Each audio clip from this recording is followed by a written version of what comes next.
कश्मीर की एक महिला से पाकिस्तान का एक लड़का, मुस्लिम लड़का अगर विवाह करता है तो उसको अधिकार कश्मीर में प्राप्त होंगे, लेकिन कश्मीर की उसी लड़की से विवाह होने के बाद बिहार के किसी मुसलमान को, उत्तर प्रदेश के किसी मुसलमान को वो अधिकार नहीं प्राप्त होंगे। मतदाता सूची देख करके दिल्ली में सिखों की हत्या करवाई गई थी, ये वही कांग्रेस पार्टी। और उनके नेता एक तरफ A to Z की बात करते हैं, दूसरी तरफ उन्हीं के नेता, उनके प्रदेश अध्यक्ष, उनकी पार्टी में कार्यरत लोग बुरा बाल साफ करने की बात करते हैं कि कलम अगर नीचे गिर जाए तो उसको उठा के प्रणाम करते हैं। जिसने कलम पकड़ा ही नहीं, जिसने अपनी पिता की विरासत में कभी भी कलम पकड़ने की हैबिट ही नहीं बनाई, निकल के अभी भी मैच्योर्ड होने का समय है तेजस्वी यादव को। हमने सड़कें बनाई हैं, उन सड़कों पे जाकर के वो नृत्य प्रस्तुत करते हैं। नृत्य भी वही प्रस्तुत करते हैं जो उनके घर में होता है। कहीं ना कहीं उस टाइप का नृत्य जो है, लालू जी जिस प्रकार के नृत्यों को पसंद करते हैं, तो कुरमुत्ता टाइप पार्टी का जन्म हुआ है बिहार में। शर्म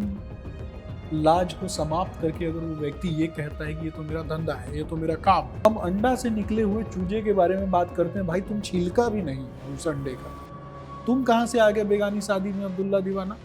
तेजस्वी यादव जिन्होंने लोगों से झूठ बोला, अपने वादे पूरे नहीं किए, जो निकम्मे निकले, अपने कार्यों के आधार पे हम उनकी बात करते हैं कि प्रशांत किशोर की बहन है प्रियंका और उदय सिंह के पुत्र हैं अभिनव सिंह। जरा इनका संबंध क्या है ये भी इनको बता देना चाहिए प्रशांत किशोर जी को। अब्दुल मजीद और इनके नाम पर कई सेल्स कंपनियां जो हैं उनमें शेयर्स उनके साथ जुड़ा, तो जरा इनको बताना चाहिए कि इनके पैसे कहाँ से आते हैं। कह रहे हैं कि प्रशांत किशोर की पार्टी के लिए जो पैसे आ रहे हैं वो हथियारों की खरीद फरोख्त से आ रहे हैं। नॉर्वे की एम्बेसडर मी एलिन स्टेनर, जिनके तार जो CIA से जुड़ी हुई है, LTTE जो आतंकी संगठन था उससे बात करने के लिए इन्हीं को भेजा। ये आती हैं कहाँ पे? प्रशांत किशोर से बात करने। और बापू की तस्वीर पीछे लगा के नीचे बैठ के 24 घंटा में शराब खुलवाने की बात जो आदमी करता हो, उसकी आइडियोलॉजी आप समझते हैं ना। बिहार है ये, यहाँ उड़ता चिड़िया को हल्दी लगाया जाता है। राज्य जहां महज 15 सालों में आजादी के बाद पहले चुनाव के बाद सरकार बदल गई। 1967 में यहां के राज्य की सरकार बदल गई थी। वही राज्य जब देश में इमरजेंसी लगाई जाती है तो सबसे मुखर आवाज उठाता है। वही राज्य जब एक शीर्ष नेत्री हाथी पर बैठकर सड़क नहीं होने की वजह से एक दलित मोहल्ले में चली जाती है तो पूरे देश में नई लहर दौड़ जाती है, वो नेत्री फिर से देश की सत्ता पर काबिज होती है। वही राज्य जब लोगों को नजर आता है एक मसीहा कि हमारी आवाज पहली बार कोई उठा रहा है तो उसे सिर आंखों पे बिठाता है, सत्ता सौंप देता है। वही राज्य जहां चुनाव आने पर देश में असहिष्णुता बढ़ जाती है, अवार्ड वापस होने लगते हैं, पद्म विभूषण, पद्म भूषण।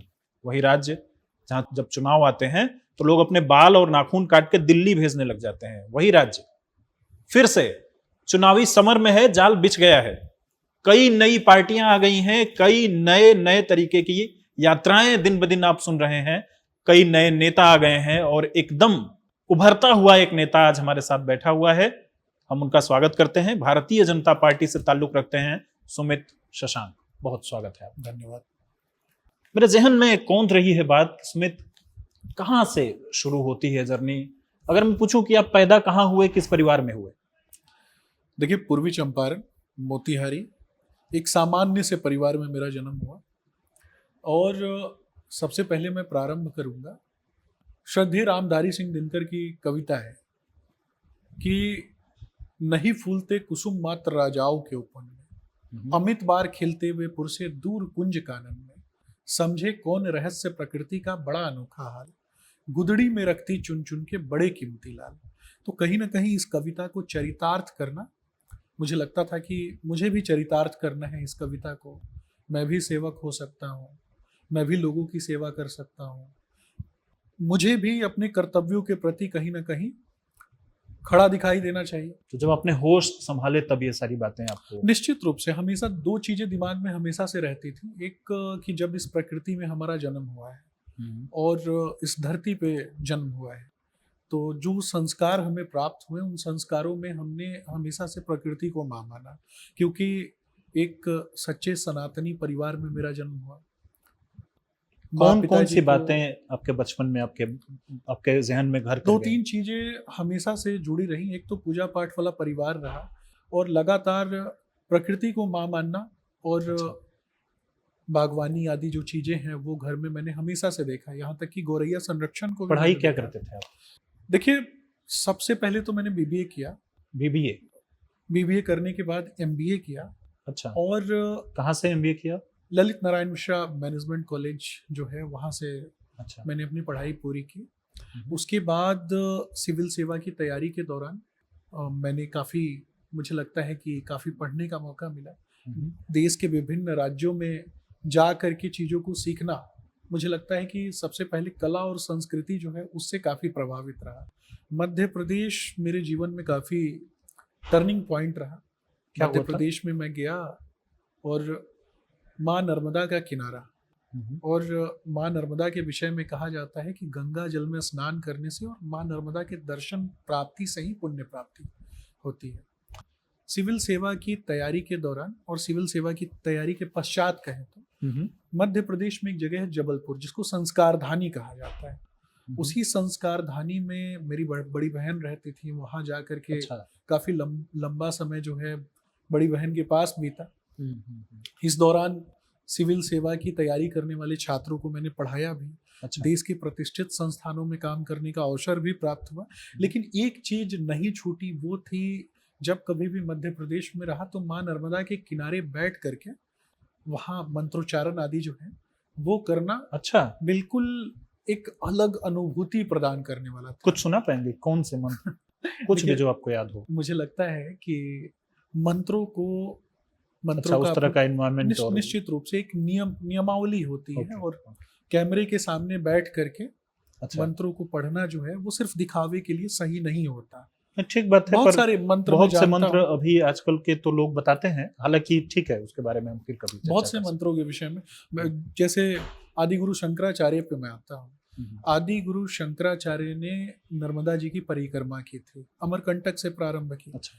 और अमरकंटक वो क्षेत्र जहाँ से माँ नर्मदा का प्रादुर्भाव होता है, जहाँ से 1312 किलोमीटर लंबी माँ नर्मदा की परिक्रमा, 1312 या ठीक 1213 है। ऐसे, मतलब जो मुझे याद है। ठीक। तो नर्मदा परिक्रमा करने लोग जाते हैं और उसकी पुण्य की प्राप्ति लोगों को होती है। ये हमारी सनातन परंपरा पद्धति मान्यताओं में है। जी। और आदि गुरु शंकराचार्य ने एकमात्र नदी माँ नर्मदा के ऊपर नर्मदाष्टकम की रचना की है। हमारे पुराणों में एकमात्र नदी है माँ नर्मदा, जिनके विषय में और जिन पर एक पुराण की रचना हुई है, नर्मदा पुराण की रचना हुई है। तो काफी नर्मदा का किनारा उसके आसपास जीवन बदलने वाला रहा, और गंगा के किनारे ने मुझे, माँ गंगा के किनारे खींचा। ने कहीं ना कहीं मुझे नई ऊंचाइयां प्रदान की। आज पाटलिपुत्रा की धरती पर हूँ, पटना में हूँ, चंपारण में जन्मा हूँ, चंपारण के लोगों के साथ कनेक्टिविटी है, ठीक बात है। लोगों के लिए काम करता रहता हूँ। चूंकि आपका जो झुकाव मैं देख रहा हूँ पारिवारिक वजहों से, आपके खुद के जिस तरह से आपने ग्रंथों के बारे में जाना, पुराणों के बारे में जाना, तो इससे स्वाभाविक माने कि इस तरह से सोचने वाली जो पार्टी है उस तरफ आपका झुकाव हो गया, भारतीय जनता पार्टी। निश्चित रूप से। या कि आपने और भी राजनीतिक पार्टियों के बारे में कभी कुछ एक्सप्लोर किया? दूसरों के विषय में सुनना आवश्यक है। जहां हम पॉडकास्ट रिकॉर्ड कर रहे हैं, यहाँ बहुत सारे चैनलों के कार्यक्रम हुआ करते हैं, जहां बहुत से बड़े नेता जो हैं विभिन्न दलों के बोलते हैं। उनकी विचारधारा को मैं सुनता हूँ बैठ के, फिर मुझे लगता है कि मैं कहाँ सही हूँ। और जब मुझे ये लगता है कि नहीं, हमारी विचारधारा जो है, जो अंतिम पायदान पे बैठा हुआ व्यक्ति, उसकी आंखों में जो सपने हैं, उन सपनों की बात करना। आपने जब होश संभाला तो सीएम कौन था बिहार का? देखिए, जब मैंने होश संभाला तो लालू जी को देखा है मैंने। लालू जी सीएम? निश्चित रूप से। और वो क्या सुनते थे आप वो दौर राज्य के बारे में? जंगल राज, भयावह जंगल राज। यहाँ तक कि स्कूल में भी हमें रास्ता बदल के ले जाया जाता था, जबकि मैं मध्यम परिवार से आने वाला बच्चा था। मुझे वो दिन मुझे एक वाकया याद है कि ये यूकेजी या नर्सरी की बात थी। बचपन का एक मेरा मित्र था, नाम नहीं कोट करूंगा मैं। ठीक है। सबसे पहला दोस्त। और उसके बाद कुछ दिनों बाद एक सूचना मिलती है कि वो नहीं रहा, किसी ने किडनैप कर लिया। तो पहली बार मृत्यु क्या किडनैप कर लिया, होती है? मार दिया। मार दिया, किडनैप करके मार दिया। तो पहली बार मृत्यु क्या होती है बचपन में उस समय पता चला कि कोई, और उस समय ये मृत्यु नहीं समझ में आती थी, उस समय लगता था कि मम्मी पापा से कोई कैसे दूर हो सकता है। तो इस कारण से काफी सोच में रहता था। तो खींच, कोई गुस्सा, कोई आपके मन में? नहीं, बिल्कुल भी नहीं, गुस्सा क्यों होगा? समाज में एक परिवर्तन होना चाहिए। हम बुद्ध और महावीर की परंपरा से आने वाले लोग हैं। ये राज्य वो राज्य है, जब इतिहास के पन्नों में जाकर के आप देखेंगे ना, तो 16 महाजनपद पदों में से एक प्रमुख जनपद मगध, और जिसके वैवाहिक संबंध, चाहे वो आप अयोध्या, कौशल की बात कर ले, कौशल के राजा प्रसन्नजीत की बहन से हमारे राजाओं के वैवाहिक संबंध रहे। इसके अलावा वज्जी गणराज्य में भी हमारे जो शासक थे उनका विवाह वैवाहिक संबंध रहा। एक गणराज्य जो कि मध्य भारत में, जिसकी राजधानी उज्जैनी और माहिष्मती दोनों रही, इसके साथ हमारे संबंध जो है हमेशा कठिन रहे, लड़ाइयाँ होती रही। लेकिन आप कल्पना कीजिए कि उस समय की लड़ाइयों में भी कितनी जो व्यवहारिक रूप से लोग कितने प्रबुद्ध थे कि जब चंड प्रद्योत बीमार होते हैं तो उनकी इलाज करने के लिए जीवक को भेजा जाता है, वो भी मगध से भेजा जाता है। यानी हम शत्रु को भी बीमार नहीं देख सकते। और आगे चल के मगध का प्रादुर्भाव जो है पूरे भारतवर्ष पे होता है। तो हम उस राज्य से हैं जिनके राजाओं के वैवाहिक संबंध दुनिया के सर्वश्रेष्ठ नस्लों में। कुछ लोग जो बिहारियों के नस्ल पे बात करते हैं या फिर जो पॉलिटिक्स होती है, तो मैं उनको बताना चाहूंगा हम बुद्ध और महावीर की परंपरा से आते हैं, और उस परंपरा से आते हैं जहां जनक नंदिनी माँ सीता का जन्म हुआ है, मर्यादा पुरुषोत्तम भगवान श्री रामचंद्र जी का ससुराल है। तो अपने कॉलेज के दौर में ही राजनीतिक जो जीवन है वो शुरू कर दिया था, या फिर राजनीति से पाला बाद में पड़ा? देखिए, भारतीय जनता पार्टी की विचारधारा से काफी लंबे अरसे से, मतलब पिताजी के बाद में, तो कहीं ना कहीं हम लोग पूरा परिवार। पिताजी भारतीय जनता पार्टी में रहे हैं? भारतीय जनता पार्टी में नहीं रहे, लेकिन पार्टी की विचारधारा से जुड़े रहे। पार्टी के कार्य, मतलब आप उस समय की परिस्थितियां जो थी उससे आप बोल सकते हैं कि एक बड़े नेता के तौर पे नहीं, लेकिन एक कार्यकर्ता के तौर पे तो लगातार जुड़े रहे। ठीक। तो फिर आप में पिताजी के गुण ही ट्रांसफर हुए, या कि कब आपने इसको माना कि अब मैं ऑफिशियली भारतीय जनता पार्टी का सदस्य हूं, कार्यकर्ता हूं, या उसके साथ में जुड़ चुका हूं? देखिए, प्रधानमंत्री नरेंद्र मोदी जी की विचारधारा 2014 के बाद, निश्चित रूप से प्रधानमंत्री नरेंद्र मोदी जी की विचारधारा जो युवाओं को जोड़ने का काम करती है, और प्रधानमंत्री नरेंद्र मोदी जी ने जब युवाओं की बात कही और उस पर एक विश्वास लोगों के मन में दिखाई दिया, और मैं बार बार कहता हूँ कि एक व्यक्ति जो गुजरात से निकला, एक व्यक्ति जिसकी माँ दूसरे के घर में काम करती थी, एक व्यक्ति जो ट्रेन में चाय बेचता था, और उन पर मैं कविता भी कहूँगा। अच्छा। इस कविता को कहीं ना कहीं प्रत्येक युवा को आत्मसात करना चाहिए, अपने मन में देखना चाहिए। इच्छा शक्ति बहुत बहुत ही महत्वपूर्ण होती है। और एक कविता है कि स्वयं छाया स्वयं आधार हूं मैं, स्वयं छाया स्वयं आधार हूं मैं।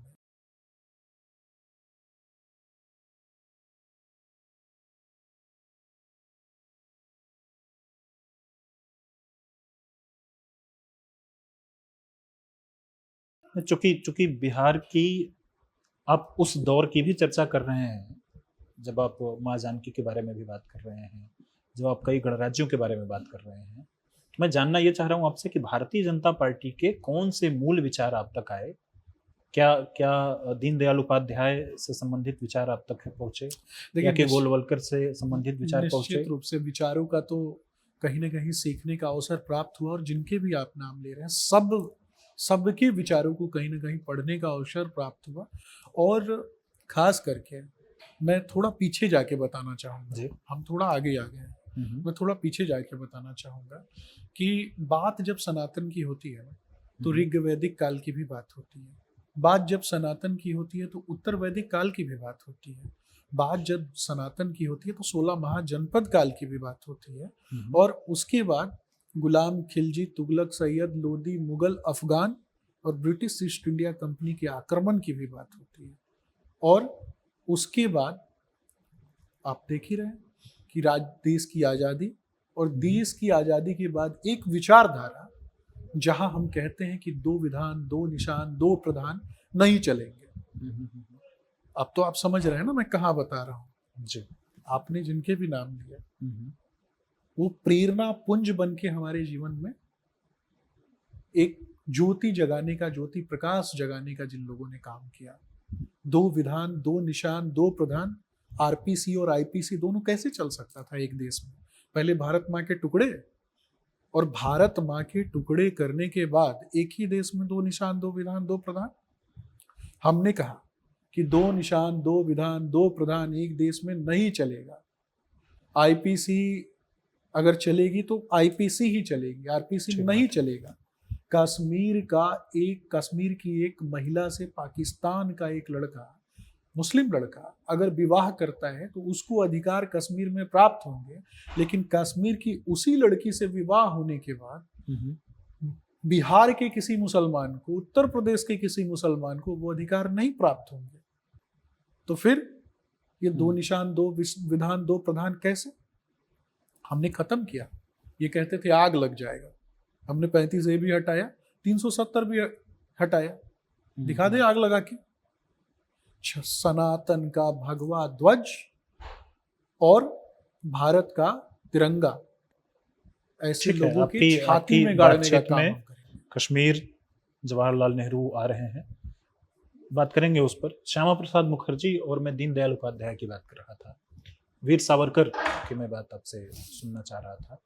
तो आप यह जो विचार है, जो खास तौर पर इन तीन प्रमुख पुंजों से निकल करके जिनको आपने पुंज प्रकाश बताया आता है, उसी का अनुसरण करके बाद में नरेंद्र मोदी प्रधानमंत्री बनते हैं, या कि लाल कृष्ण आडवाणी ने पूरे भारत भर में एक रथ यात्रा निकाली थी। उस दौर उभार सबसे ज्यादा हुआ था। अगर मुझे लगता है कि भारतीय जनता पार्टी के बनने के बाद जो सबसे बड़ा उभार है वो रथ यात्रा है। वो बिहार भी आई थी, यहाँ भी उसके बारे में काफी चर्चा होती है। देखिए, तो आपका वहां कभी जोर जाता है, या फिर आप जो नया भारत का एक नया संकल्पना है उसमें आपने ज्यादा समय दिया? देखिए, नए भारत की संकल्पना जो है वो प्रत्येक युवा और प्रधानमंत्री नरेंद्र मोदी, वो 2014 के बाद की है, वो प्रधानमंत्री नरेंद्र मोदी जी का विजन है।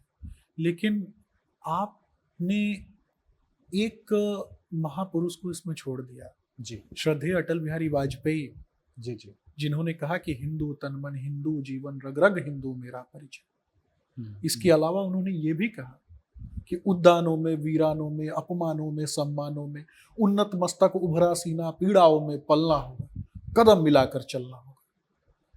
कहीं ना कहीं अटल जी अब बार बार जोर दे रहे हैं हिंदू सनातन धर्म पे। जब हम बार बार उसको जोर देकर कहते हैं तो उसका आशय निकलता है कि हमको बाकी के धर्मों में निष्ठा नहीं है, या कि उनके प्रति हमारा जो सम्मान भाव है वो कमजोर है। देखिए, मुझे लगता है कि भारत एक धर्मनिरपेक्ष राष्ट्र है, लेकिन संविधान में, ये संविधान में निहित पालन करते हैं, ये संविधान में निहित है। लेकिन मेरा मानना है कि भारत सनातन भूमि है।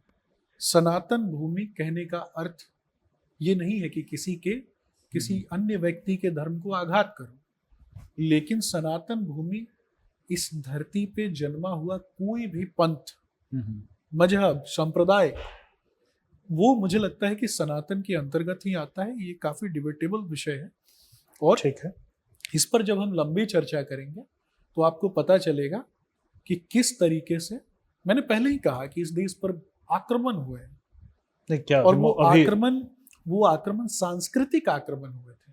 गुलाम, तो अभी भी आपको बू आती है? निश्चित रूप से।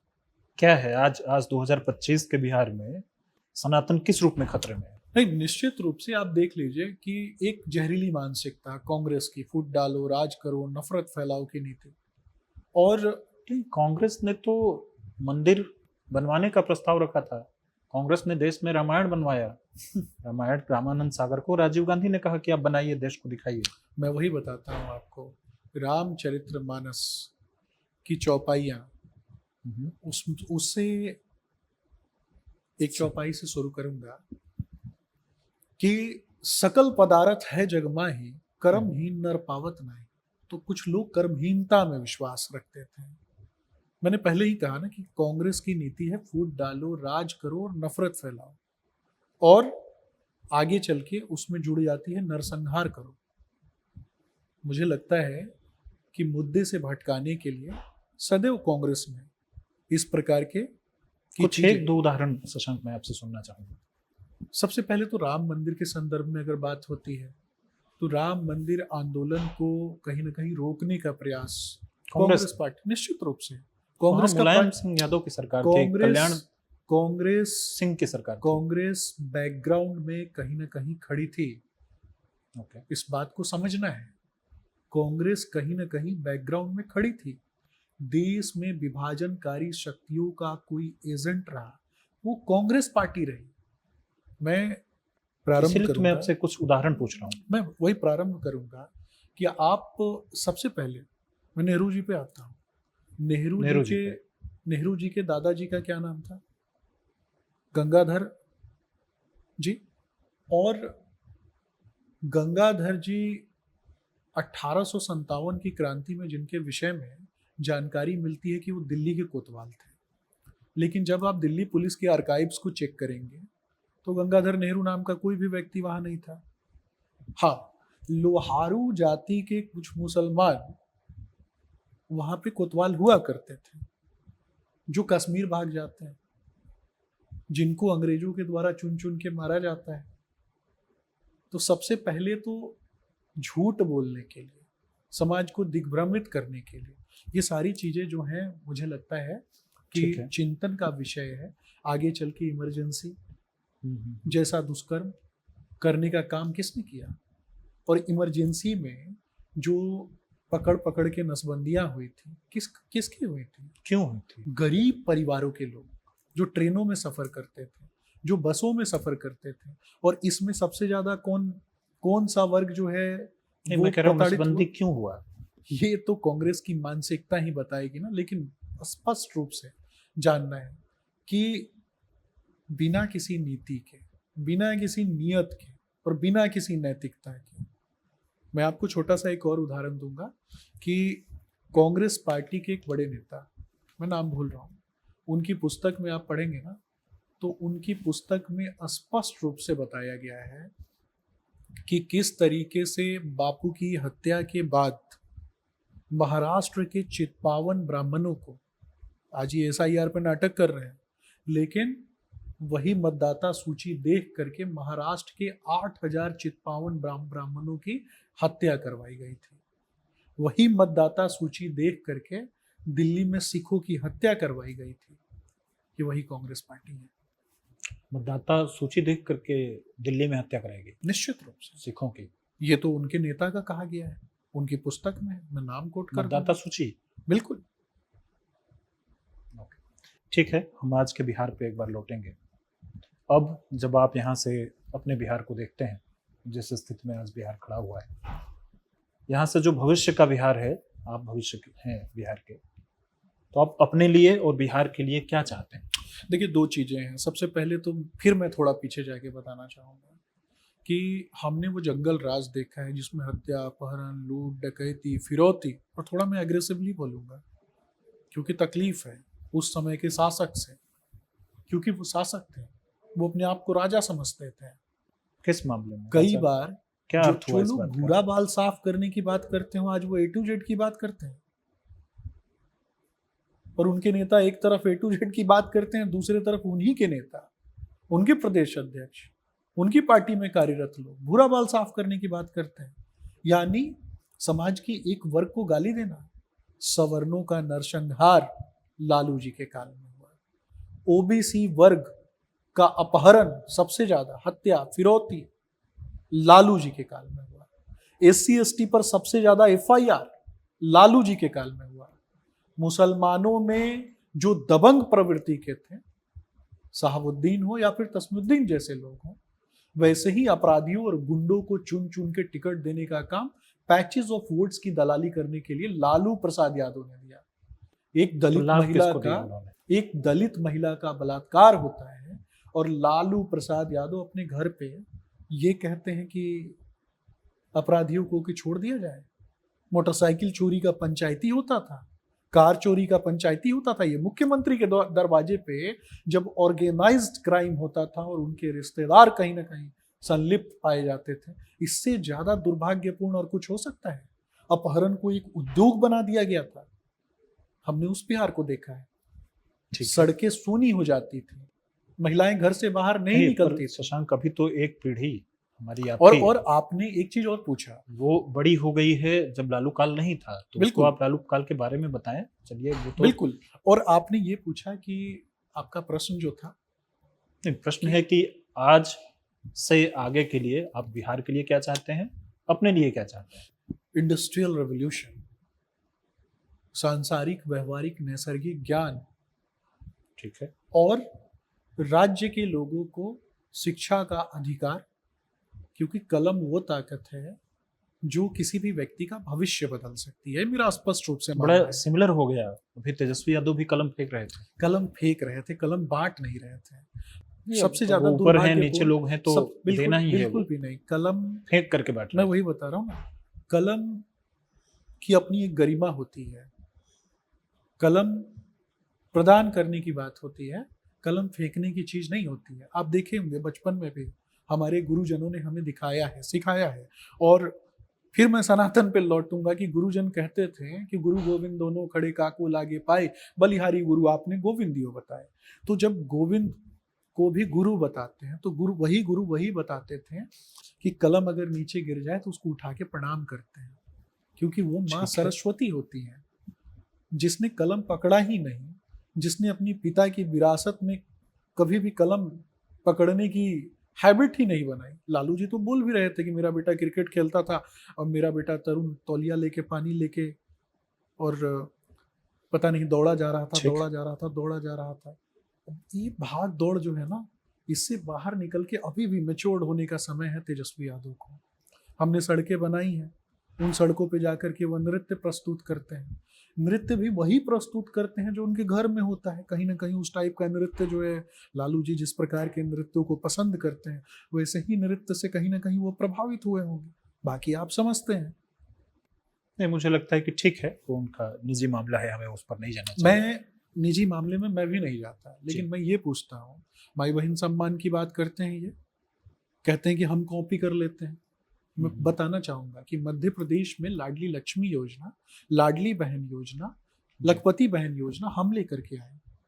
भील, भिलाला, बैगा, भूरिया, जो जनजाति की महिलाएं हैं, और विभिन्न जनजातियां, देश विविध संस्कृतियों में बसा हुआ है, और विविध संस्कृतियों में बसे हुए भारत को एकजुट करके मोतियों की माला में पिरोने का काम जिस सनातन नामक संस्कृति ने किया, जिस सभ्यता संस्कृति ने किया, उसको तोड़ने की चाहत कौन रखता है? ये कांग्रेस पार्टी रखती है। मैं आपको थोड़ा सा बताना चाहूंगा कि नाटो के एक मेंबर हैं गुंटूर फेलिंगर, ये कहते हैं, ये नाटो ऑस्ट्रेलियन विंग के प्रेसिडेंट भी हैं, गुंटूर फेलिंगर, नाटो। क्या कहते हैं? समझ रहे हैं? इनका कहना है कि ब्रिक्स को तोड़ना पड़ेगा, यानी भारत ने जो एसोसिएशन बनाया है चीन के साथ मिलकर के, ब्राजील के साथ मिलकर के, जहां हम आर्थिक रूप से संपन्न होने की दिशा में हमारा राष्ट्र आगे बढ़ रहा है। भारत से क्या कनेक्शन है उस बयान के अलावा? आप कांग्रेस का चर्चा कर रहे थे। इनका मानना है, वही बता रहा हूँ, इनका मानना है कि भारत को तोड़ना पड़ेगा अगर भारत को कमजोर करना है और यूरोप और अमेरिकन ताकत को मजबूत करना है। और इसके लिए ये कहते हैं कि राहुल गांधी को सपोर्ट करना पड़ेगा। राहुल गांधी सदन के पटल पर चीन के एम्बेसडर की तरह बात करते हैं। वो मेक इन इंडिया को पसंद नहीं करते, हम मेक इन इंडिया की बात करते हैं। राहुल गांधी के विषय में 2-3 चीजें और बताऊंगा आगे, लेकिन एक चीज और बताना चाहूंगा कि राहुल गांधी के आसपास में जो इनके सलाहकार हैं वो मार्क्सिस्ट विचारधारा के लोग। और अभी कुछ दिन पहले की घटना है, सितंबर की घटना है, कि एक चर्चा चल रही थी कि ट्रम्प जीतने के बाद पहली बार भारत आने वाले, और ट्रम्प के आने की जब बात होती है कि दिल्ली में एक बिल्डिंग के बेसमेंट में कुछ लोग बैठ करके चर्चा कर रहे हैं। वो लोग हैं योगेंद्र यादव, प्रशांत भूषण, मेघा पाटेकर जैसे लोग। किस लिए? कि ट्रम्प जैसे ही दिल्ली आए वैसे ही कुछ लोग जो हैं वो दंगा कर दे दिल्ली में और भारत की छवि जो है वो खराब हो जाए। ये इसी प्रकार के लोग हैं ना। सोनिया गांधी की जो सलाहकार परिषद थी, मनमोहन सरकार, जहां 2G घोटाला हुआ है, जहां कूल घोटाला हुआ है, और इसके ऊपर एक सुपर कैबिनेट जो सोनिया गांधी की सलाहकार परिषद के लोग, कौन लोग थे? यही लोग थे ना। मैं पूछता हूं कि भारत के संविधान ने जिसको अधिकार प्रदान किया, यानी हमारी कैबिनेट को, वो ऊपर है या फिर एक पार्टी की राष्ट्रीय अध्यक्षा की जो सुपर कैबिनेट है, वो हमारी कैबिनेट से ऊपर कैसे हो सकती है? नहीं, ठीक है, ये चर्चाएं चूंकि बहुत कई समयों पे बिल्कुल। ठीक है, आप उन बातों को निसंदेह रखने के लिए स्वच्छंद हैं, पर मेरा सवाल जो ये था कि अब से आगे के भविष्य का जो बिहार है, जो आप एक युवा नेता के तौर पे बिहार के लिए एक भविष्य के नेता हैं, 2-3 चीजें हैं। तो आप क्या कर रहे हैं, आपकी पार्टी क्या कर रही है आगे के लिए? देखिए, 2-3 चीजें हैं। बिहार को अगर आगे बढ़ना है तो 2-3 चीजों पे हमें काम करना पड़ेगा। सबसे पहला चीज है और पहली बात कि हमें गुणवत्तापूर्ण शिक्षा की बात करनी होगी और ठीक है, गुणवत्तापूर्ण शिक्षा एक शिक्षा पे महत्वपूर्ण काम पहलू। करना होगा। ठीक। शिक्षा से आगे बढ़कर गुणवत्तापूर्ण शिक्षा का अर्थ है सांसारिक, व्यवहारिक, नैसर्गिक ज्ञान ठीक और व्यवहारिक ज्ञान। और इससे आगे बढ़ के हमें शैक्षणिक संस्थाओं पे काम करने के साथ साथ इंडस्ट्रियल रेवोल्यूशन के लिए लगातार काम करना उद्योगों पड़ेगा। की जरूरत। मैंने एक बड़े चैनल के माध्यम से आज से ठीक 5 साल पहले एक इंटरव्यू के दौरान बताया था कि हम लघु एवं कुटीर उद्योग पे काम कर रहे हैं। 3.5 लाख मुस्लिम बुनकरों को हमने टेक्सटाइल सेक्टर से जोड़ने का काम किया विगत 5 वर्षों में। स्पेशल इकोनॉमिक जोन की दिशा में हम आगे बढ़ रहे हैं। पटना में हमने ड्राई पोर्ट का निर्माण किया है। भारत की 11 इंडस्ट्रियल स्मार्ट सिटी में से एक गया में निर्माण किया जा रहा है। हम नेशनल वाटर वे पर पढ़ते हैं और जिसके माध्यम से हम अपनी ट्रांसपोर्टेशन को बढ़ा सकते हैं। सड़कों का इंफ्रास्ट्रक्चर, उसको हमने विगत कुछ वर्षों में ठीक करने का काम किया है। आगे अब भी करना चाह रहे हैं। बिजली की बात है तो कई बार कुछ लोगों को गुणवत्तापूर्ण बिजली समझ में नहीं आती। हम बिजली की बात, पहले बिजली की बात करते थे कि 24 घंटे बिजली। आज मैं कहता हूं कि 24 घंटे बिजली से आगे बढ़कर गुणवत्तापूर्ण बिजली से इंडस्ट्री चलती है, तो कहीं ना कहीं हम इंडस्ट्रीज की तरफ आगे बढ़ रहे हैं। लघु एवं कुटीर उद्योग को समृद्ध करने के बाद प्रधानमंत्री नरेंद्र मोदी जी का आगमन, आप देखिए बिहार में होता है। शाहाबाद की धरती पर 30,000 करोड़ रुपए का प्रोजेक्ट उन्होंने आवंटित किया है। उसके अलावा सीमांचल, मिथिलांचल का जो क्षेत्र है, इन क्षेत्रों में 50,000 करोड़ रुपया किनको प्रदान किया गया? तो जो मखाना उद्योग से जुड़े हुए किसान हैं, और वो भी दलित माताएं बहनें हैं। और मेरा स्पष्ट रूप से मानना है कि उस परिवार की बुनियाद सबसे ज्यादा मजबूत होती है जहां महिलाएं आर्थिक रूप से संपन्न होती है। महिलाओं की आर्थिक स्थिति अगर संपन्न होगी तो कहीं ना कहीं राज्य की आर्थिक स्थिति संपन्न होगी। इसी दिशा में थोड़ा सा मैं बोलना चाहूंगा इसमें।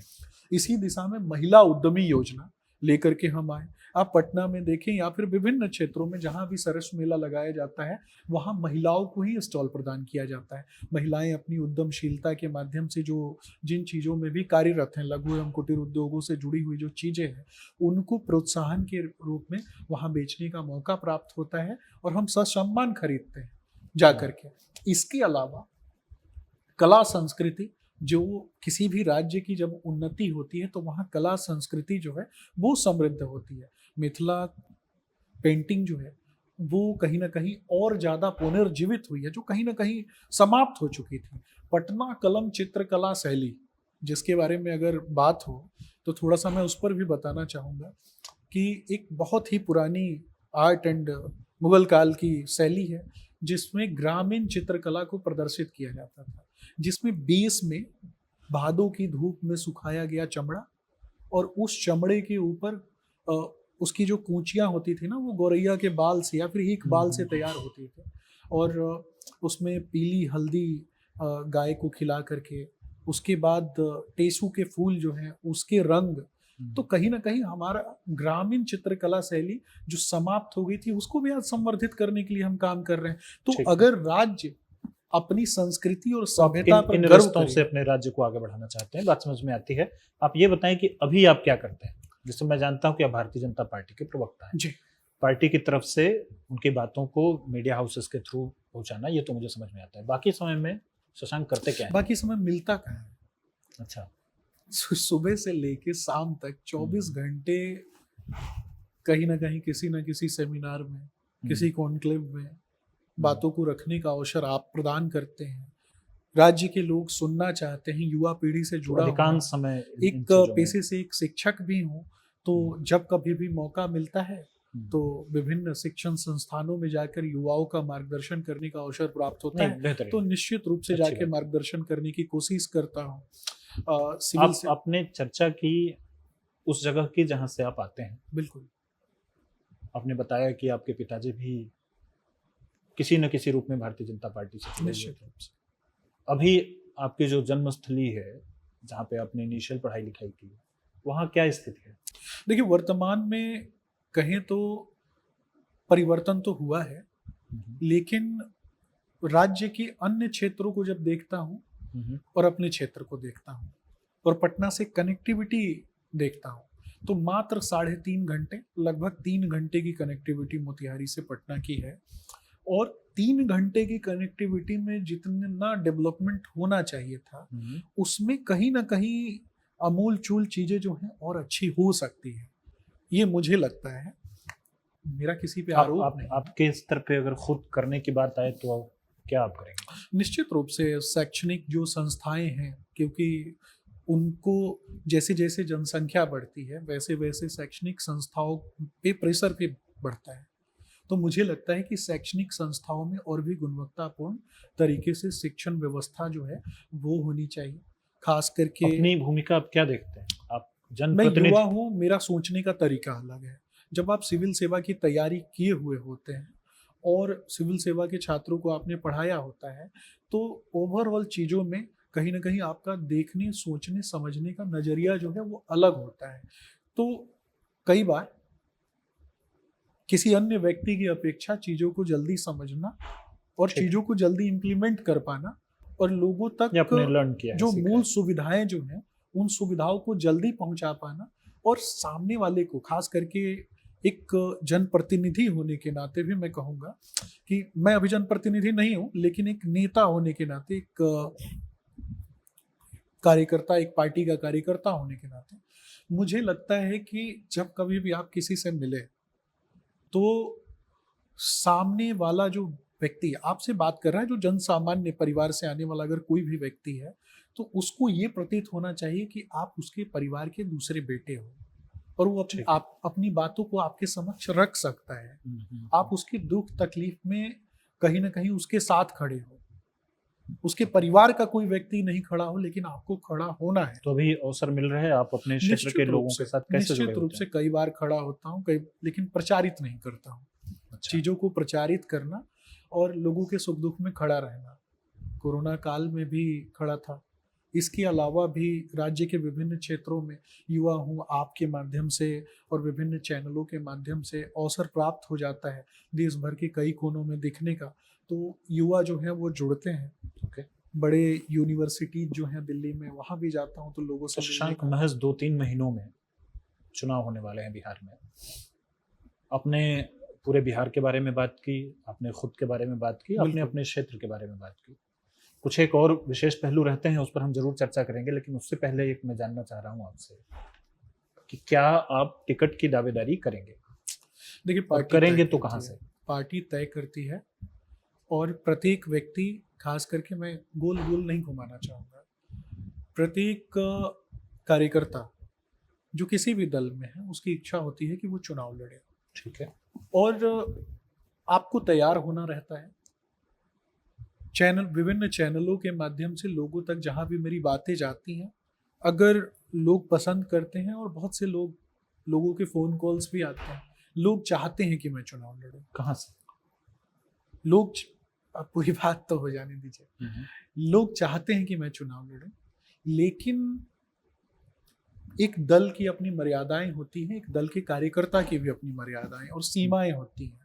तो मुझे लगता है कि मुझे उन सीमाओं में रह करके बात करनी चाहिए, और वो सीमाएं मुझे ये बताती हैं कि दल की भूमिका माँ की होती है। जब हम खास करके राष्ट्रवाद की बात करते हैं, सेवा की बात करते हैं, तो दल को पता है कि कब, कहाँ और भारत के किस बेटे को, धरती माँ के किस बेटे को और दल की परंपरा से आने वाले किस युवा साथी को कब कहाँ से लड़ाना है। आप हालांकि कह रहे जहाँ हैं से कि आपकी पार्टी तय करेगी? निश्चित रूप से, लेकिन जहाँ से जन्म हुआ है, जहाँ के लोगों से ज्यादा जुड़ाव है। आप मोतिहारी क्षेत्र के हैं? बिल्कुल, मोतिहारी में जन्मा हूँ, मोतिहारी के लोगों से जुड़ा हुआ हूँ, वहाँ के लोगों के लिए काम भी करता हूँ। काम तो मैं पूरे बिहार के लोगों के लिए काम करता हूँ। और जब प्रकृति को माँ मानता हूँ, भारत को माँ कहता हूँ, तो भारतवर्ष में जन्मे हुए प्रत्येक व्यक्ति को के लिए अगर जहाँ भी ठीक है, बात सीमाएं हैं तो काम समझ करनी में है। आती है हमें कि आप चुनाव लड़ने के इच्छुक हैं। अगर आपको अवसर मिलेगा तो आप लड़ेंगे और मोतिहारी आपकी विधानसभा होगी। कुछ हालिया पहलू हैं। एक पहलू यह है कि आपके जो प्रदेश अध्यक्ष हैं दिलीप जायसवाल जी, उनको लेकर के, और अभी बीते कल आपके जो नेता हैं सम्राट चौधरी जी, उन पर एक नई पार्टी, एक नए नेता हैं जनसुराज पार्टी के प्रशांत किशोर जी, हमलावर हैं। कई तथ्य ढूंढ ढूंढ करके वो निकालते हैं, प्रेस कॉन्फ्रेंसेस करते हैं और उसमें अपनी बात को रखते हैं। देखिए, मैं आपसे सुनना चाहता हूं कि आपका पक्ष क्या है इस मामले में? देखिए, मेरा स्पष्ट रूप से मानना है कि एक कुकुरमुत्ता टाइप पार्टी का जन्म हुआ है बिहार में। और ये शब्द क्यों प्रयोग कर रहा हूँ? क्यों? क्योंकि इसके पीछे कारण है। जिस व्यक्ति की अपनी कोई विचारधारा नहीं होती है, जो किसी भी आइडियोलॉजी के साथ इसलिए जुड़ जाता है क्योंकि उसको पैसे मिलते हैं, और वो ये भी कहता है, शर्म लाज को समाप्त करके अगर वो व्यक्ति ये कहता है कि ये तो मेरा धंधा है, ये तो मेरा काम है, कभी बहुत सारे लोग उससे इसी बात की वजह से वही जुड़ते बता हैं कि वोकल है, बोल वही रहा है बता अपनी रहा बात। हूँ वही बता रहा हूँ आपको। एक व्यक्ति जो कभी केजरीवाल को के साथ काम करता है, वही व्यक्ति जब कांग्रेस पार्टी में महासचिव का पद नहीं मिलता है तो वहां से निकल लेता है। वही व्यक्ति जनता दल यू में उपाध्यक्ष के पद पे रहता है, जब उसका तुष्टीकरण नहीं हो पाता है तो वो फिर वहां से फिरार हो जाता है। फिर वो दक्षिण भारत में एक दल के साथ जा करके काम करता है, फिर वहां से निकल लेता है। फिर उसके बाद वो ममता बनर्जी के साथ काम करता है। भाई साहब, उनको बताना चाहिए कि दक्षिण भारत में जब बिहार की युवाओं को गाली दी जाती है, बिहार की युवाओं के विषय में कहा जाता है कि बिहार के लोग जो हैं इनको मारना पीटना चाहिए, और इस प्रकार की जब बातें होती हैं तो उसकी जिम्मेदारी भी तो उनको लेनी चाहिए ना, कि जिन लोगों को जिताया वही लोग बिहार के लोगों को गाली देते हैं। रही बात वेस्ट बंगाल की, बात करेंगे। जब आप अपने इंटरव्यू में ये कहते हो कि नाली बनाने की जिम्मेदारी आपकी है, आपने ममता बनर्जी को बोल के सड़कों का निर्माण करवाया, नाली बनवाया, तो रोहिंग्या मुसलमानों को बसाने की जिम्मेदारी भी तो आपको लेनी चाहिए, जो देश के लिए खतरा है। मुझे लगता है कि प्रशांत किशोर जिस प्रकार की बातें करते हैं ना, क्योंकि देखिए, बिहार की राजनीति सेंट्रिक है या तो एनडीए, नहीं तो महागठबंधन। अब एक कहावत है, बेगानी शादी में अब्दुल्ला दीवाना। तो एक अब्दुल्ला है, वो ऐसे ही दीवाना हो के पागल की तरह कुछ भी बोल लेता है, कभी किसी को गाली दे देना, कभी किसी को गाली देना। हम एक तरीके से जंगल राज के उस प्रणेता लालू प्रसाद यादव को बोलते हैं, जिसने चारा चोरी किया, अलकतरा चोरी किया, भूसा चुराया, जमीन घोटाला किया, जिसको माननीय कोर्ट ने सजा दी थी जेल का हवा खाने की, जो एक पंजीकृत अपराधी है जिसने बिहार को लूटा। हम उस पर बात करते हैं। तेजस्वी यादव, जिन्होंने लोगों से झूठ बोला, अपने वादे पूरे नहीं किए, जो निकम्मे निकले अपने कार्यों के आधार पे, हम उनकी बात करते हैं। हम अंडा से निकले हुए चूजे के बारे में बात करते हैं। भाई, तुम छिलका भी नहीं हो उस अंडे का, तुम कहां से आ गए बेगानी शादी में अब्दुल्ला दीवाना। लेकिन उनके विषय में भी मैं बताऊंगा आपको कि प्रशांत किशोर की बहन है प्रियंका, और उदय सिंह के पुत्र हैं अभिनव सिंह। जरा इनका संबंध क्या है ये भी इनको बता देना चाहिए प्रशांत किशोर जी को। जब छेड़े हैं तो कहानी भी तो सुनना पड़ेगा उनको, कि बहन प्रियंका और अभिनव सिंह, उदय सिंह के बेटे, इन दोनों का क्या रिश्ता है, जरा इनको बताना चाहिए। 19/3/2025 यानी मार्च का महीना, 19 तारीख 2025 एक कंपनी तैयार होती है JSPT कंसल्टेंट पीवीटी लिमिटेड। दोनों का मालिक कौन? तो इनकी बहन प्रियंका और उदय सिंह के पुत्र अभिनव सिंह। नहीं, पर जन पूरे सुराज, ताल्लुक क्या है? वही बता रहा हूं, जन सुराज के अध्यक्ष बनते हैं उदय सिंह 19/5/2025 को, ठीक उसके 2 महीने बाद एक कंपनी बनती है। कंपनी के बाद उदय सिंह जन सुराज के राष्ट्रीय अध्यक्ष बनते हैं। उसके ठीक 10 दिन के अंदर महाराष्ट्र की एक कंपनी है नवयुग इंजीनियरिंग प्राइवेट लिमिटेड, और 11 करोड़ 80 लाख रुपए ट्रांसफर करती है वो इस कंपनी को। समझ रहे हैं ना? ठीक उसके कुछ दिन बाद जून 25 में 11 करोड़ 80 लाख दोबारा पैसे दिए जाते हैं। ठीक उसके कुछ दिन बाद जुलाई का महीना 26.50 लाख करोड़ रुपए ट्रांसफर होते हैं। जिम्मेदारी किसकी है? इनको भी बताना चाहिए। जरा सबकी बात करते हैं। उसको आपको रिकरेक्ट करना चाहिए। नहीं, 26.5 लाख करोड़, 26.50 लाख, यानी 26 करोड़ 50 लाख की बात, 26 करोड़ 50 लाख, बिल्कुल 26 करोड़ 50 लाख की बात कर रहा हूं जी। और ये जन सुराज का ब्लैक मनी को व्हाइट करने का नया तरीका। अब पीके की बहन है प्रियंका, उन पर आते हैं। इनके जो चेले चपाटे हैं पीके के, प्रशांत किशोर के, चाहे वो अभिनव सिंह की बात कर ले, चाहे उदय सिंह की बात कर ले, चाहे रूबी सिंह, जिनके पिता उदय सिंह की पत्नी रूबी सिंह और रूबी सिंह के पिता अब्दुल मजीद, समझ रहे हैं ना, अब्दुल मजीद, और इनके नाम पर कई सेल्स कंपनियां जो है उनमें शेयर्स उनके साथ जुड़ा। तो जरा इनको बताना चाहिए कि इनके पैसे कहां से आते हैं। इसके अलावा एक चीज और बताऊं, कह रहे हैं कि प्रशांत किशोर की पार्टी के लिए जो पैसे आ रहे हैं वो हथियारों की खरीद फरोख्त से आ रहे हैं। मैं कुछ नहीं बता रहा हूं, मैंने जो बताया है जवाब उनको देना चाहिए। नॉर्वे की एक एम्बेसडर है मे एलिन स्टेनर का आगमन होता है बिहार में। राज्य के बड़े दलों के जो बड़े नेता है ना, उनसे मुलाकात नहीं होती है, देश के बड़े दलों के नेताओं से मुलाकात नहीं होती है, लेकिन मे एलिन स्टेनर जो है वो प्रशांत किशोर से आकर के मिलती है, नॉर्वे की एम्बेसडर। क्यों? और यही नॉर्वे की एम्बेसडर मे एलिन स्टेनर, जिनके तार जो CIA से जुड़ी हुई हैं, और अमेरिका की एजेंसी है CIA, जिस CIA ने जब श्रीलंका में LTTE जो आतंकी संगठन था उससे बात करने के लिए इन्हीं को भेजा था, और इन्हीं को फिर से ये आती हैं कहाँ पे? प्रशांत किशोर से बात करने के लिए। और ये भी बता देता हूं कि ऑफिशियली अमेरिका ने ऑफिशियली नॉर्वे को ही अलॉट किया था कि आप LTTE और श्रीलंकन गवर्नमेंट के बीच में नेगोशिएशन करेंगे, बात करेंगे। तो इस प्रकार के लोगों का आगमन बिहार में होता है, और आ करके वो मिलते किससे हैं? प्रशांत किशोर से, जिस दल का एक नेता नहीं, जिस दल की खुद की बुनियाद नहीं। तो इसके पीछे कुछ तो कारण होगा। जो पहले, आप ये मानते हैं कि प्रशांत किशोर किसी किस्म की ताकत है? भाई ये लोग क्यों आके मिल रहे ये हैं? किसी किस्म की ताकत नहीं, इसके पीछे कहीं ना कहीं कुछ तो राज है, जिसको कहीं ना कहीं सेंट्रल गवर्नमेंट को देखने की आवश्यकता है। ये बहुत दिनों तक तो बी टीम मान रहे थे उसको बहुत सारे लोग, भारतीय जनता पार्टी की। काम किया भाई साहब, मैं बता रहा हूं, इन्होंने पूरे देश में जितने मैक्सिमम जितने दल हैं उन सब के साथ पैसा लेके काम किया। इनकी अपनी कोई आइडियोलॉजी है जो ये भारतीय जनता पार्टी की बी टीम बन जाएंगे? सबसे ज्यादा पैसा इनको कहां से आता है? कांग्रेस शासित राज्यों से आता है, उस पर इनको बताना चाहिए। दक्षिण भारत का लीकर माफिया, दक्षिण भारत का शराब माफिया ने किस तरीके से छत्तीसगढ़ को कांग्रेस के राज में बर्बाद किया था, पता है ना आपको? और उसी शराब माफिया से इनको पैसा आता है, इनको उस पर जवाब देना चाहिए। ये खुद गांधी जी की तस्वीर लगाते हैं, गांधी जी की तस्वीर के नीचे बापू, श्रद्धेय बापू, जो हमारे विचारों और संस्कारों का हिस्सा रहे, श्रद्धेय बापू, जिन्होंने कहा कि वैष्णव जंतु तेने कहिए पीर पराई जानी रे, पर दुखे उपकार करे तो मन अभिमान ना आनी रे।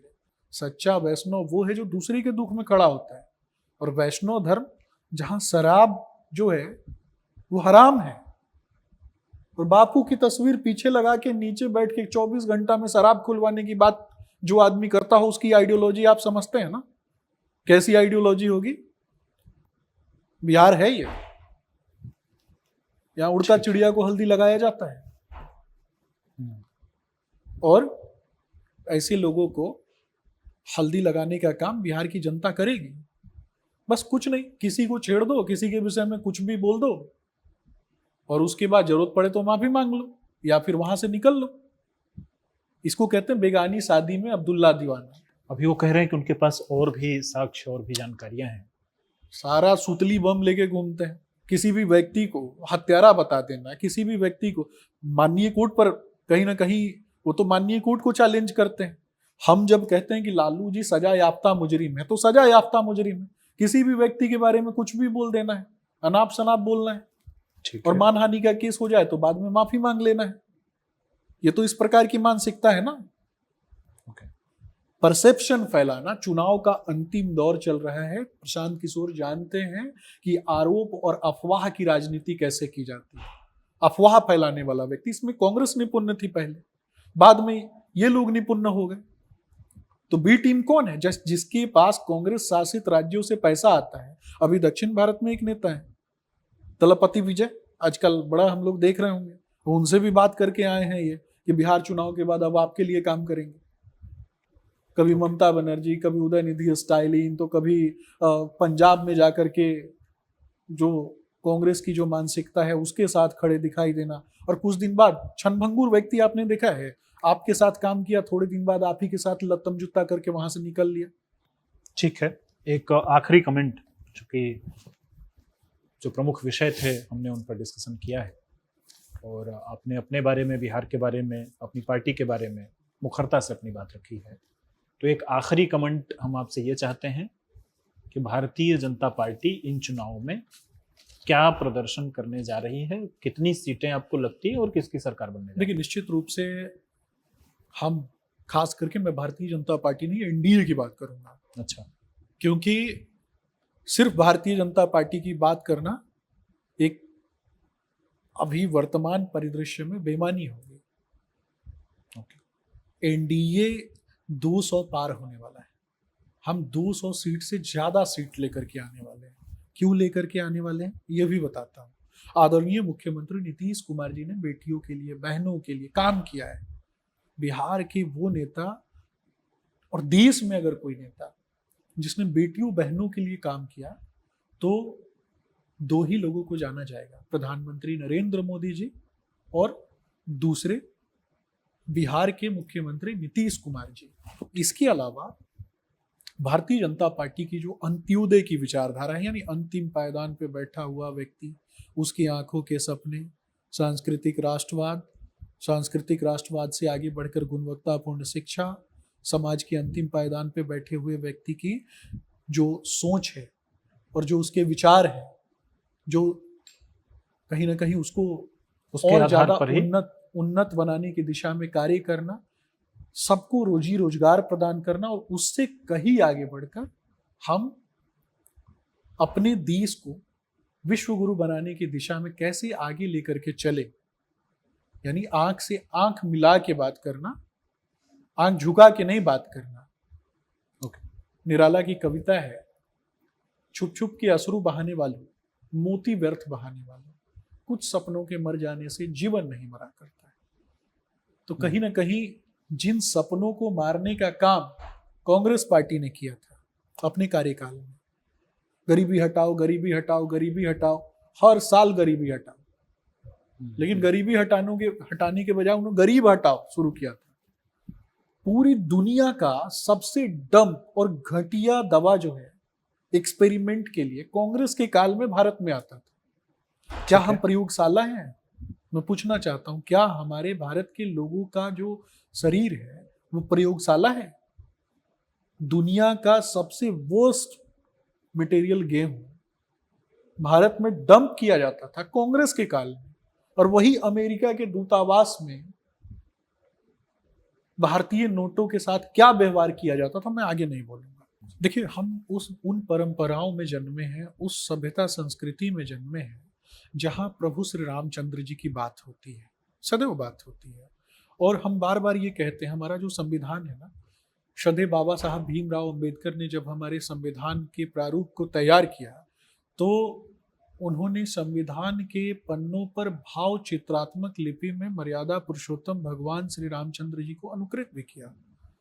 और सांकेतिक रूप से जब हम ये कहते हैं प्रत्येक देश का व्यक्ति जो है, चाहे वो हिंदू हो या मुस्लिम हो या सिख हो या ईसाई हो, जब कभी भी प्रभु श्री रामचंद्र जी की बात होती है तो प्रत्येक व्यक्ति चाहता है कि उसके परिवार में जो बेटा है, यानी उसके परिवार में जन्मा हुआ कोई भी व्यक्ति, बेटा या फिर परिवार का कोई भी हिस्सा, उसके अंदर श्री राम से गुण हो। तो सिर्फ इतना कहूंगा कि वह तो स्वयं भगवान था पर कहाँ उसमें मान था, किरदार भी ऐसा चुना जिसमें निहित बलिदान था, मर्यादा के प्राण थे, रघुवंश के अभिमान थे, बोलो कहाँ तक टिक सकोगे यदि राम सा संघर्ष हो। तो प्रभु श्री रामचंद्र जी सा संघर्ष होगा, क्योंकि हमारे जो भारतीय जनता पार्टी के पहले जिन पार्टियों ने भारत पे शासन किया और बाद में जब भारतीय जनता पार्टी का सेवा काल आया, दोनों में बहुत फर्क है। एक शासक थे, हम सेवक हैं, तो फर्क होगा और संघर्ष भी होगा। लेकिन आज युवा शक्ति के लिए असीमित मौके भी हैं और उनके साथ अगर कोई बिहार खड़ा है तो की भारतीय जनता उन्नति के पार्टी लिए भी खड़ी है। बिहार की उन्नति के लिए सुमित शशांक तैयार हैं, बिहार के संघर्ष वाले दिनों के लिए तैयार हैं और बिहार के भविष्य को सुंदर बनाने के लिए आप अपने कंधों को मजबूत कर चुके हैं। ये पूरी बातचीत से हमें निकलता है। आपका बहुत बहुत धन्यवाद हमसे जुड़ने के लिए। आप सभी को भी बहुत धन्यवाद। प्रभातखबर.com, विश्वास वही, रफ्तार नहीं।